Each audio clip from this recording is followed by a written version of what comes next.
Siasat licik Nanang Gimbal pembunuh Sandi Permana kelabui polisi, berakhir di Karawang. Selama menjadi buronan, Nanang Irawan alias Gimbal ternyata sempat mencukur rambutnya. Adapun tujuannya agar tidak dikenali saat masih menjadi buronan. Diketahui, Nanang Irawan adalah pelaku pembunuhan terhadap aktor misteri Gunung Merapi atau Mak Lampir, Sandi Permana di Cibarusah, Kabupaten Bekasi, Jawa Barat, pada Minggu, tanggal 12 Januari tahun 2025.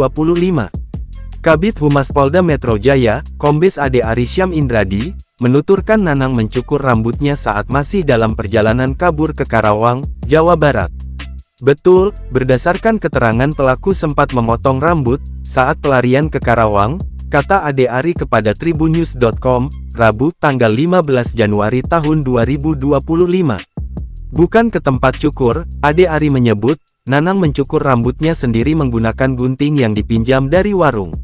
Nanang Gimbal akhirnya berhasil ditangkap oleh tim gabungan dari Polres Metro Bekasi dan Subdit Resmob Ditreskrimum Polda Metro Jaya pada Rabu siang sekira pukul 10.45 waktu Indonesia Barat. Adapun dia ditangkap di Desa Kutamukti, Kecamatan Kutawulia, Karawang, Jawa Barat saat tengah makan.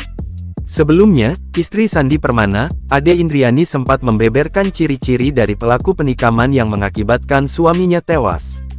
Dia mengungkapkan, pelaku kerap dipanggil Gimbal karena memang memiliki rambut gimbal. Ade juga menyebut, pelaku diduga berprofesi sebagai kru film. Di sisi lain, Ade juga menyebut, Sandi sempat mengucapkan nama pelaku penikaman sebelum tewas. Dia mengungkapkan, Sandi menyebut nama pelaku saat meminta tolong ke tetangganya setelah ditikam. Ade mengaku, mengetahui hal tersebut ketika diberitahu oleh tetangganya.